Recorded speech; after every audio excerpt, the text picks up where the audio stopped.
Hello, everyone. I want to talk about healthcare accessibility and how do we introduce healthcare infrastructure in Texas for all.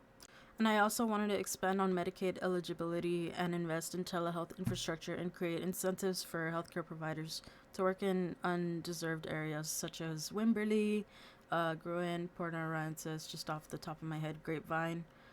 Those are rural cities that don't have a lot of population and therefore they don't have a lot of healthcare in their city. So I am well aware that Texas hasn't really expanded on Medicaid under the Affordable Care Act. So that means like a lot of low income individuals and families fall into a coverage gap, meaning that they make too much to qualify for Medicaid, but they can't afford private insurance. I can't afford private insurance, but I do have health insurance with the marketplace. And while telehealth is like technically allowed, it's not reaching everyone because so many rural areas, again, like the cities I said earlier, they don't have internet or they don't have the means or provided like tools to get healthcare.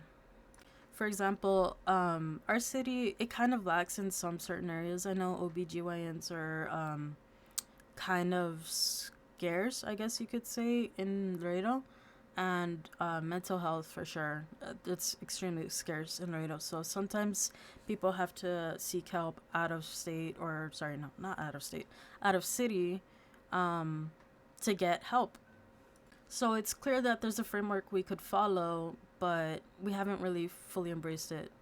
I know Louisiana have expanded Medicaid and they have a lot of drops in their uninsured rate. I know I have a lot of family in Louisiana, so they get the help that they need, and yet Texas really doesn't follow with that.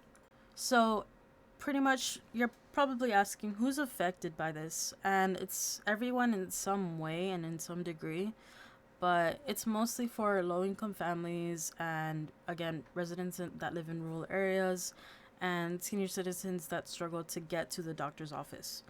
On the other side, there's also like taxpayers and organizations that might say, hey, expanding government programs because of how expensive it is, it's not that great of an idea and we shouldn't do it. But we do have interest groups like the Texas Medical Association. I'm aware of them. I follow their page on Facebook. And they're in favor of like better incentives for healthcare providers because it helps their members. And it's trying to balance these two, taxpayers and also healthcare workers. How can we get everybody happy? So you're probably asking, what's my solution? What's like the end game here, I guess you could say. I wanted to expand Medicaid eligibility because this alone could help a lot of people in Texas, and it could bring so much federal dollars into the state, and it's just beneficial for everybody, but especially those who don't have the means to get private insurance but also cannot get Medicaid. Now, focusing on telehealth is extremely important because in these rural areas they might have internet, or if internet is expanded onto them, they have the capability of seeing doctors online instead of driving hours to the nearest clinic. I know telehealth is expanding because, internet, it's everywhere. Everyone could get internet and have a phone, and they could just see a doctor through their phone. So I think it's a good idea that we expand on that. And it's kind of game changing if you think about it. So pretty much it's about meeting people where they are and giving them the care that they deserve and that they need. And several states have taken these steps to see better health outcomes and lower overall costs. So how do we get this running in the first year? So I'd like to push legislation to expand Medicaid and allocate funding for broadband expansion, meaning that um, everyone would be covered and everyone could get the help that they deserve. And then by year two, we can roll out the provider incentive programs and start seeing how everyone could get telehealth and work on that infrastructure and improve on it. And then over the next few years, we could track the impact and adjust what we need to focus on, what's more beneficial to every city and every county.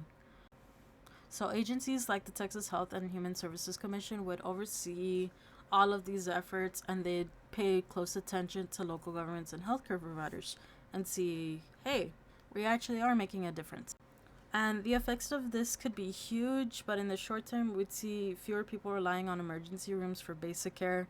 I mean, the city, you can go to any hospital here in Laredo, and the emergency rooms are always extremely full.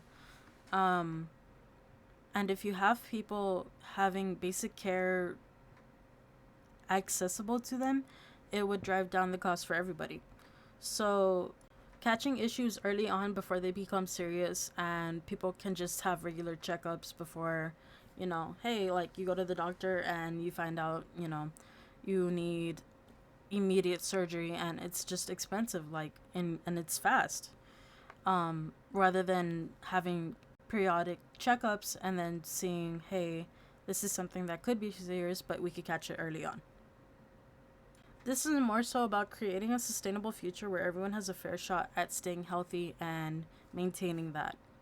And healthcare is such a basic need, and no one should ever have to choose between, do I need to see a doctor or do I need to pay my bills and survive?